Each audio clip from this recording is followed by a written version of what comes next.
Oh, tu fais des biscuits pour ton mari. Pas juste pour toi, il y en a trop. En fait, Kathleen, elle s'en vient. Notre prochaine Kathleen invitée. Nugent. Kathleen Nugent. Ça veut dire qu'on va parler de fasciathérapie? Non, je pense pas qu'on va parler de fasciathérapie. En fait, c'est pas le sujet. On va parler de naissance. Ah, c'est vrai, parce qu'elle, elle est accompagnante. Accompagnante à la naissance, puis elle est aussi formatrice en périnatalité. Oh, Une belle ressource dans le domaine de la périnatalité à Victoriaville. cool, super. Fait que est-ce que je vais me sentir utile? Assurément, je pense qu'on a vécu nos grossesses ensemble, puis tu as été bien présent, fait que je suis sûre que ça va être... En tout cas, moi, c'est un sujet qui me passionne. J'ai beaucoup de choses à dire. Oui, toi, tu as commencé le yoga avec les cours de yoga prénataux. Effectivement, j'ai été initiée au yoga par les cours de yoga prénatal, puis c'est le premier cours d'ailleurs que j'ai enseigné quand on a ouvert au studio, le cours de yoga prénatal. C'est un très bon cours. Bon, ben vite, parce que ça OK. en est bientôt. Termine.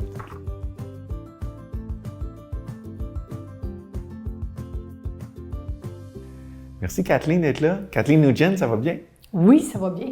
Très content de te recevoir pour cette émission-là qui, moi, je me dis, ah ben là, je sais pas qu'est-ce que je vais dire. J'ai jamais accouché parce qu'on va parler de tout ce qui se passe autour de la naissance, avant, pendant, après. Puis je me suis dit, ah ben non, j'ai des choses à dire parce que notre première grossesse, j'ai l'impression, je pense que c'est comme la première fois où est-ce que je me suis questionné sur comment j'allais faire ça, moi, comment moi je voulais que ça se passe. Hein, j'avais eu mon secondaire, où est-ce que j'étais sur les rails de l'éducation, cégep, début de carrière, comme ça, c'est la patente autour de moi qui m'organise. Puis là, soudainement, on est tombé enceinte, puis on se dit, comment on veut le vivre, cet accouchement-là?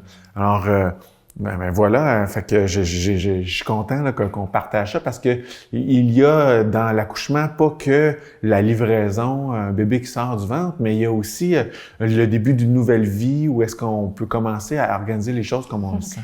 Moi, je l'appelle la naissance de la famille. Ah, mais là, puis je pense que Pierre-Luc, puis là, tu me touches. À chaque fois que tu en parles, tu parles comme ça, tu dis « on »,« nous », puis c'est pas tout le monde qui va parler au « on », puis je me souviens, tu disais « on est enceinte », puis là, les gens, ils faisaient comme « de quoi, mais là, ta femme est enceinte ». Non, non, nous sommes enceintes, tu sais, puis là, encore aujourd'hui, t'en parles, tu sais, c'est vraiment une histoire de famille. Wow, ouais, la naissance d'une famille. Et toute cette réflexion-là que vous pouvez avoir tout au long de la grossesse sur tous les choix que vous allez avoir à faire, puis qu'est-ce que vous allez installer, c'est vraiment là où les deux se mettent ensemble pour créer quelque chose de totalement unique qui va grandir. Ah ouais, l'œuvre, tu sais, une création de dire, OK, là, on est responsable, tu sais, de notre vie et de la vie qui s'en vient, là. C'est le vrai passage à l'âge adulte, l'impression. Hein? C'est beau, oui. Puis, nous, quand je suis tombée enceinte... Tiens. Nous, quand je suis tombée enceinte, oui. Je vais le dire de même. Tu sais, c'était une surprise, là, notre première grossesse, là. Fait qu'on n'avait pas réfléchi à qu'est-ce qu'on veut avec notre famille. On n'était pas rendu à dire, on est rendu à faire une famille ensemble, là, tu sais, c'est ça. Mais tout de suite, quand on est tombé enceinte, je vais changer mes termes des fois. Sois politiquement correct, s'il te plaît. Fait comme, OK, wow, mais on n'avait jamais réfléchi à la naissance. Puis c'est ça qui me surprend, puis que j'ai envie qu'on réalise ensemble aujourd'hui, de dire comment ça qu'à 24 ans, quand je tombe enceinte, j'étais assez jeune quand même, mais j'avais jamais eu de réflexion sur la naissance, j'avais jamais été en contact avec une naissance, je savais pas trop qu'est-ce qu'on pouvait pas faire, ou comment que ça se faisait, les différents choix qu'on avait. Puis ça me surprend, tu sais, que la naissance, finalement, soit pas au cœur de notre quotidien. Qu'est-ce que tu en penses? C'est de plus en plus comme ça. Ouais. C'est vraiment une partie intime de la vie, une partie qui ne se partage pas beaucoup, sauf une fois que tu fais partie de la gang. Ah ouais, c'est bien dit, ça. C'est vrai qu'après ça, oh wow, OK, mais il y a des ressources, il y a des gangs, il y a du monde qui travaille là-dedans. Oui, c'est vrai. Ah ouais. Je regarde juste la maison de la famille à Victoriaville, là. La plupart du monde ne savent même pas que ça existe parce que ils occupent beaucoup de cet aspect-là et ça se parle pas beaucoup. J'imagine qu'à une certaine époque, quand on avait des familles de 12, les gens étaient-ils plus au fait de c'était quoi un accouchement? Est-ce que c'était tout aussi intime?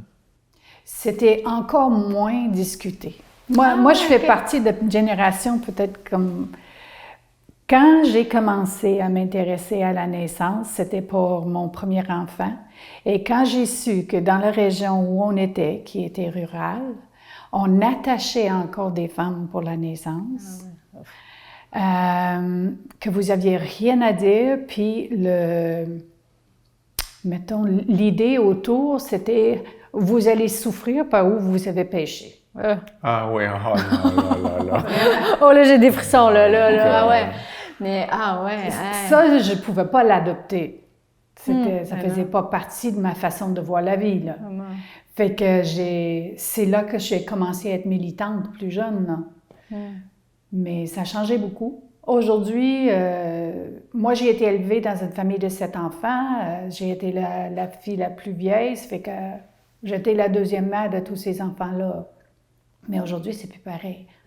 Aujourd'hui, tu commences à penser à être parent, à s'occuper d'un enfant seulement lorsque vous êtes rendu là. Parce que ce n'est pas autour de nous. Même les enfants, les jeunes, sont en garderie de très bas âge. On ne les voit pas de jour.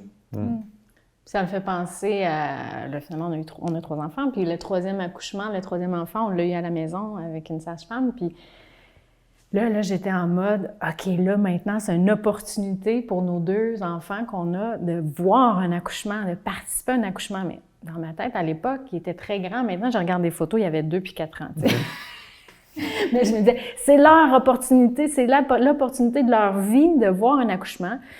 Je vais aussi partager cette opportunité-là avec ma mère qui a eu des césariennes, qui n'a pas vécu non plus l'accouchement naturel, qui n'a pas été en présence, puis mon père, tant qu'à y être. Puis là, j'étais comme organisée, là, un genre de... pas un spectacle, là, mais tu sais... Ça n'existait pas là dedans. Fait que là, je me souviens, là, l'accouchement qui arrive, là, j'appelle mes parents, j'appelle les sages-femmes, tout le monde débarque, puis tu sais, bon, ceux qui me connaissent, j'aime bien accueillir les gens chez moi. Fait que, qu'est-ce que vous voulez? Puis là, en travail, tu sais, voulez-vous des biscuits? T'as-tu faim? T'as-tu chaud? Finalement, 2 ans plus tard, mon petit Léandre, il a dit « Hey, j'arrive pas de suite, on a trop de monde autour. » Fait que, tu sais, là, ça me fait penser au besoin, finalement. Bon, mon besoin était de partager, d'accord, mais le besoin de la femme enceinte ou de la femme qui accouche et le bébé a besoin d'un lieu, d'un environnement qui est cocoon, qui est confortable, puis... L'intimité. L'intimité. L'intimité et sécurité, c'est des éléments de base. Puis quand vous avez votre intimité, quand vous vous sentez en sécurité, c'est seulement là que des hormones vont couler de façon harmonieuse. Puis créer des bonnes contractions. Toi qui enseignes les cours prénataux, est-ce que c'est quelque chose qui est partagé, ça, qui est mis en valeur, j'imagine, le besoin d'intimité, de sécurité, peu importe si on est à l'hôpital, en maison de famille ou à la maison, est-ce que la femme qui est enceinte, qui va accoucher, ou le couple, excuse-moi. Tu peux y aller si vous voulez. Est-ce qu'on est vraiment conscient de cette importance d'intimité et de sécurité? Vraiment pas. OK. Fait que là, on peut continuer de partager ce message-là qui est vraiment important, puis qui est facile quand même à accueillir dans le sens où ce qui est logique, dans le sens où on regarde les animaux, ils vont accoucher. C'est logique et c'est physiologique. Parce que les hormones qui vont causer des bonnes contractions ont vraiment besoin d'une certaine dose, d'une grosse dose d'ocytocine. Ça, c'est l'hormone de l'amour, l'hormone du bonheur, tout ça, là. Mais ils ont vraiment besoin d'une intimité pour que ça se passe, pour que des endorphines embarquent, pour qu'on commence à s'occuper moins de l'extérieur, pour qu'on puisse s'intérioriser puis faire un avec l'enfant pendant la naissance, là. Fait que, par exemple, dans mes cours prénataux, je vais toujours avertir des gens que souvent, il va y avoir des très bonnes contractions à la maison on appelle à l'hôpital, on ramasse tous des bagages, on s'en va là-bas, puis rendu là-bas, il n'y a plus rien. Mais c'est presque le normal.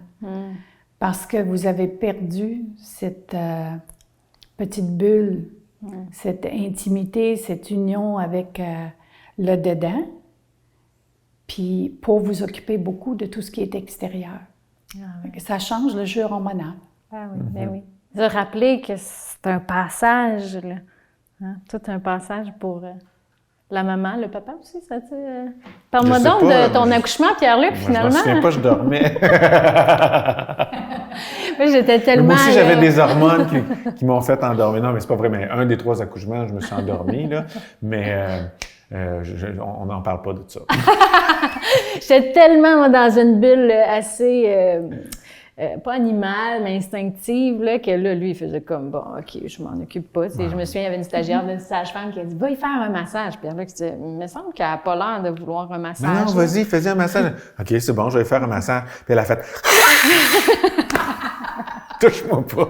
Mais dans d'autres contextes, c'est comme tu dis, enveloppant, sentir proche. Je suis sûre que c'est une bonne idée là, de faire des massages. C'est pas ça qu'on dit, mais dans ce contexte-là, pour certaines personnes, le contact, juste un contact avec une main chaude et chaleureuse dans un moment où elle sent une grosse pression, une grosse intensité, puis une inquiétude, des fois, c'est la main qui va le grandir. Ah oui, vraiment. Mais c'était pas ton cas. C'était pas à ce moment-là. Ou je pense que oui, c'était son cas, mais là, c'est parce que là, on était vraiment dans le massage, là, tu sais, là.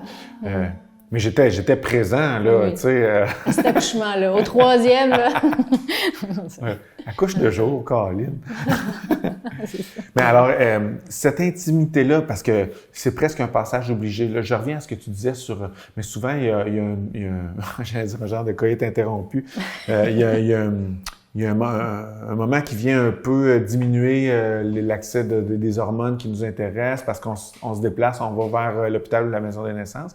Est-ce qu'on peut s'entraîner pendant la grossesse à créer cette intimité-là, à la recréer rapidement? Qu'est-ce qu'on fait? Oui, ça, c'est vraiment quelque chose qui s'apprend.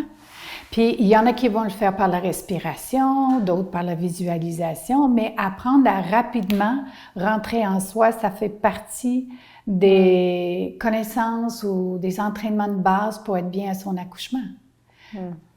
Puis, au début, des contractions sont très espacées, hein? Aux 20 minutes. Ça a commencé assez vite. Ça a commencé, oui. Aux 5 minutes, puis c'est parti. D'accord. Mais ouais. OK. Mais habituellement, ça prend du temps. Ça fait que... Il y a un entraînement, il y a une gradation. Permettre à ton corps d'utiliser au maximum la contraction, c'est en sachant se détendre, puis laisser la contraction faire son travail.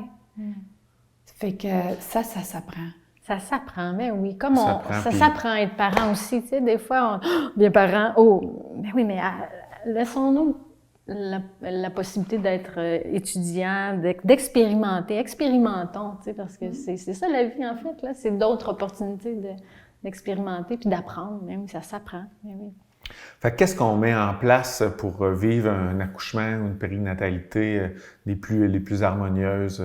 Est-ce qu'il y a des choses à opérer dès le début? En faisant une chambre, je sais pas. De quelle façon on prend les 9 mois de grossesse pour se diriger vers un accouchement là, dans le bonheur? Ah, ça, c'est vraiment une bonne question. Oui. Je dirais que des rencontres prénatales sont super importantes. Puis quand je dis rencontre prénatale, je veux dire autant la rencontre avec le médecin ou le sage-femme que des rencontres en éducation prénatale. Ça donne une chance de s'asseoir, de réfléchir, puis de se faire une idée de ce qui est important pour soi. Puis dans le quotidien, ça se fait pas. Puis de mon expérience, il y a comme un accordage qui se fait entre... dans le couple, à ce moment-là, sur c'est quoi qui sont nos buts, nos objectifs, c'est quoi qui est important pour moi, c'est quoi que j'aimerais passer à mon enfant. Tout ça, ça ressort tranquillement à travers ces rencontres spécifiques. Puis, c'est ce que je trouve se donne pas dans les cours sur Internet. Ça devient plus une matière à apprendre. Une expérience là, qui transforme, qui, tu sais, faut se laisser transformer. Je pense que c'est d'accueillir la vulnérabilité, puis d'accueillir que, oui, qu'il y a transformation. Il y a transformation, c'est ça. Parce que c'est sûr qu'imagine le choc, là, pas de préparation, puis t'accouches, t'as le bébé, boum! Tu sais, comme c'est drastique, hein? Déjà que c'est quand même intense de passer d'un bébé à l'intérieur d'un bébé, plus de bébé, là, puis là, on parle de préparation à la naissance, de naissance, mais il y a tout un autre sujet, là, après l'accouchement, tout un autre sujet que, justement, on prend pas assez de temps, je pense, de parler, parce que là, le temps est fini, on a terminé notre émission, exemple, tu sais, on n'a pas eu le temps de parler, finalement, tu sais, qu'on prend du temps, peut-être qu'on se prend le temps de préparer, mais l'après aussi... Préparer l'après, c'est... On ne peut pas s'imaginer jusqu'à quel point c'est un bouleversement dans la vie. Un bel et heureux bouleversement, mais les rôles dans le couple vont changer et tout le soin que le bébé va avoir besoin. Il n'y a pas un autre mammifère au monde qui va faire naître un enfant dans un état si peu autonome. C'est aucunement autonome. Fait que on s'en rend compte quand on a le bébé dans les bras, là, puis il a besoin de nous 24 heures sur 24. Hein? Ça a changé une vie. Oui, puis si les gens ne sont pas préparés à ça, aussi simple que d'avoir des repas préparés d'avance. Tu sais, ça change une vie. D'être prêt à avoir de l'aide de l'extérieur aussi. Tellement le réseau d'accueillir l'aide. Là. Puis je pense aux superwoman, là, tu sais, moi je viens de la génération de superwoman, puis on peut tout faire, puis on peut même tondre la pelouse, puis réparer des lave-vaisselle, puis cuisiner, puis tu sais, là, on s'en met beaucoup sur les épaules. Puis encore, je reviens au mot vulnérabilité, de dire... d'accueillir le support, donc de s'ouvrir à tout ce qui est autour. Un courage et vulnérabilité, là, ça fit pour un accouchement. Hein? Oui, vraiment. Il faut se préparer à se faire dire comment élever nos enfants aussi, par tout le monde. Oui, des commentaires de tout le monde. Puis, une autre chose que j'ai beaucoup remarqué, c'est que des gens sont prêts à partager des expériences qui ont mal été par rapport à la naissance. Beaucoup. Et ils vont te raconter toutes sortes d'histoires affreuses, mais les autres, c'est tellement sacré, tellement intime, tellement beau, on partage juste avec la personne ou les peu de personnes avec qui on a vraiment conscience, parce qu'on ne veut pas qu'ils touchent à ça. Fait que pour beaucoup de monde, c'est comme ça, c'est trop précieux. Fait que ce qui circule, c'est pas la joie de la naissance, mais tout ce qui peut mal aller à la naissance. En tout cas, moi, je peux en parler de nos accouchements. C'est une des rares. C'est ça, mais c'est ça. Puis, tu sais, il y a comme la notion de... C'est pas tout le monde, tu sais, il y a beaucoup, quand même, toutes sortes d'histoires, c'est sûr, avec l'accouchement. Puis, faut accueillir le lâcher-prise. Il faut accueillir que même si on est super préparé, je trouve que c'est une expérience qui peut aller dans toutes les directions, puis on a pas le contrôle, tu sais, le lâchement. On peut pas être dans le contrôle, le lâcher-prise. Mais donc, d'avoir des expériences, là, je catégorise positives, mais en tout cas, qui m'ont rempli de joie, ces accouchemement-là. Mais des fois, je me sens mal de partager ça, justement, parce qu'on entend d'autres histoires plus négatives. Fait que là, moi, j'ai été plus dans que je partage avec les gens proches de comment... Hey, là, on s'en rappelait tantôt. Tu veux pas mettre de pression aussi, la fille qui est enceinte. Ben non, en fait, tu veux qu'elle visualise quelque chose de plaisant. Puis c'est ça, c'est comme on sait pas trop comment jongler avec ça. Mais je me souviens, Lila, nos 3 accouchements, nos enfants, ils sont nés dans le bain, là, dans l'eau. Là. Puis Lila, le premier accouchement, là, on s'en rappelait tantôt, là, comment, quand elle est née, là, elle avait les yeux là, grands ouverts là, dans l'eau, là, puis elle nous regardait, puis là, elle est sortie. Puis là, c'est comme si l'environnement là, était tellement accueillant qu'elle elle regardait. Elle était dans le fond du bain, puis la sage-femme m'avait dit, tu sais, on va retarder un peu le moment où est-ce qu'elle sort de l'eau, parce que c'est là qu'elle va comprendre qu'elle est née, tu sais. Elle va respirer. Mais elle, son petit corps, il voulait flotter. Là. Fait que là, moi, je faisais quelque chose de complètement contre-intuitif. Je la gardais dans le fond. je la poussais un peu pour l'accoter au fond du banc. C'était complètement, c'est ça, contre-intuitif. Les yeux. Et là, je regardais de même. Et t'arrivais, t'étais toute calme, puis la regardais partout, comme si, OK, ça, je viens d'atterrir, moi, là, dans une planète. En tout cas, ça m'émeut là, comme naissance. Oui, c'est une expérience unique aussi. Ça n'arrive pas souvent aux gens de pouvoir vivre ça de cette façon-là, puis de dire que là, quand tu vas sortir de l'eau, tu vas prendre ta première respiration, là. Hey, parce que c'est ça qui s'est fait, puis ça. Prendre le temps d'être là avec elle pour le faire, c'est extraordinaire.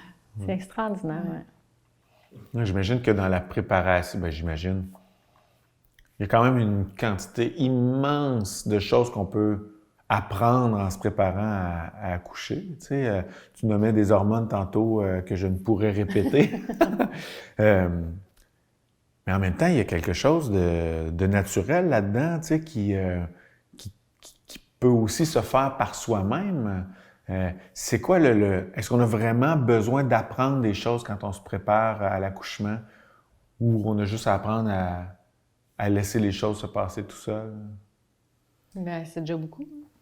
Apprendre à laisser les choses Apprendre à laisser des choses se passer toutes seules, ça serait déjà beau, mais apprendre à avoir confiance dans un processus que finalement, il y a peu de gens connaissent. Parce que quand on y réfléchit, on n'apprendra pas à apprendre à digérer. Ouais. C'est inscrit dans le corps. Ouais. Mais la naissance, elle est inscrite dans le corps. Mais toute l'intensité de la situation fait qu'il y a beaucoup de monde qui ont très peur. Fait que je dirais que la première chose à apprendre, c'est de se questionner, de voir c'est quoi qui te fait peur, puis de te faire expliquer. Parce que c'est tellement un bel processus d'ouverture. Tout est inscrit dans le corps pour le faciliter. Puis l'affaire qui va le plus nuire à l'accouchement, c'est l'adrénaline puis le stress. Fait que ça va jouer beaucoup sur l'équilibre, ce qui donne des bonnes contractions ou non. Quand je dis bonnes, on veut des bonnes contractions fortes, régulières, qui font ouvrir. Mais tu peux avoir des contractions à l'infini sans avoir d'efficacité. Mais c'est parce que l'enjeu dans le corps, là, il y a du conflit. Tu as de l'adrénaline qui arrive pour te faire sortir de là, puis tu as des ocytocines qui arrivent pour te faire relâcher et détendre. Fait que dans le processus d'apprentissage sur comment ça se fait à une naissance, il y a beaucoup de choses qui pourraient faire peur. Juste savoir comment que le bassin peut ouvrir. Oui. Toutes les articulations sont présentes. Toutes les hormones qui travaillent depuis le début de la progresse de la grossesse pour faire relâcher les ligaments de façon à ce qu'il y ait une souplesse là, qu'on ne trouve pas en aucun autre temps dans la vie. Tous ces processus-là, apprendre tout ce qui est là pour nous aider, donne confiance. Mais c'est vrai, hein? Savoir que ça existe, ces hormones-là, puis qu'ils ont une fonction de...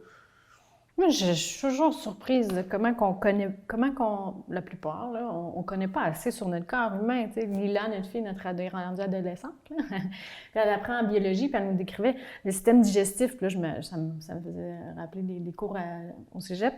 Mais c'est fascinant, tu sais, la digestion, tu parlais de digestion, ça se fait toute seule, tu sais, mais c'est fascinant d'apprendre, mais on veut pas changer ça, on veut juste s'émerveiller à la beauté de la chose, comme s'émerveiller au processus de comment tout le corps.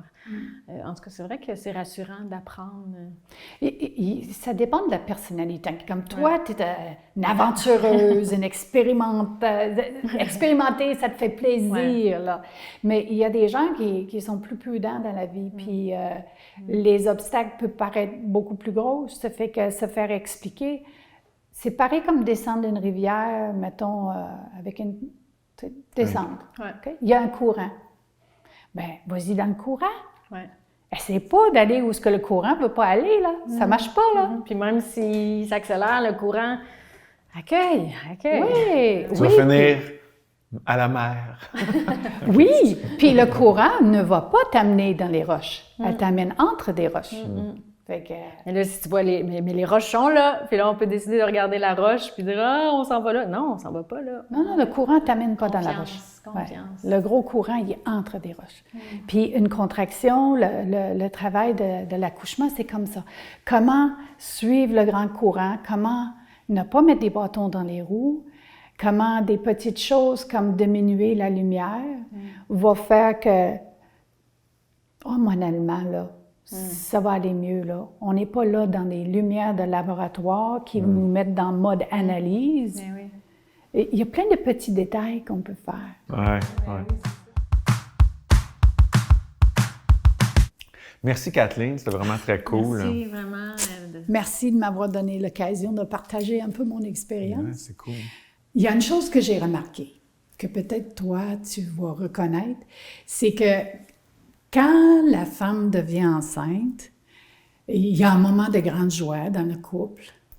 Puis souvent, ce que des mamans viennent me dire après, c'est que le papa, il n'est pas de bonne humeur. Il est bougon. Il est dépressif. Ah. Puis les femmes l'interprètent beaucoup comme étant il n'est pas content que je suis enceinte. Mais moi, de mon expérience, c'est comme une mini-période de dépression, là. J'hésite de l'appeler de même. Mais qui dit que le gars est en train de prendre la responsabilité d'un nouvel enfant. Puis il voit la grandeur de ce moment-là. Puis je trouve ça tellement beau. C'est un passage que le papa fait en début de grossesse, que la maman ne vit pas, puis parfois elle l'interprète difficilement. C'est vraiment valorisé. Encore des frissons. Ouais. C'est beau, hein? Il faut s'occuper des petits hommes en périnatalité. Ouais, on revient encore à le passage, puis la connaissance, l'être accompagné. Si on peut savoir, si tu nous dis « Ah! » De savoir, ça fait des Désolée, chérie, d'avoir chialé après toi. Non.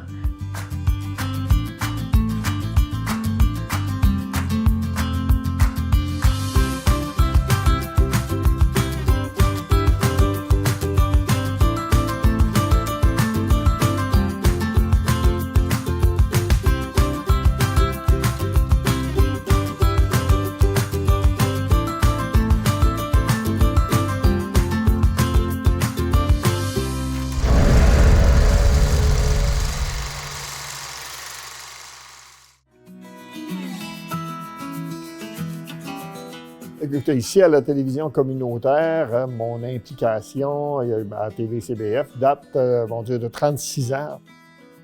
À part notre travail, on fait toutes sortes de choses qu'on fait pour notre plaisir. Alors pourquoi pas si on peut en faire quelques-unes qui ont une utilité. Et en même temps, c'est une façon de redonner à la communauté. Mon nom est André Pelchat et je suis bénévole.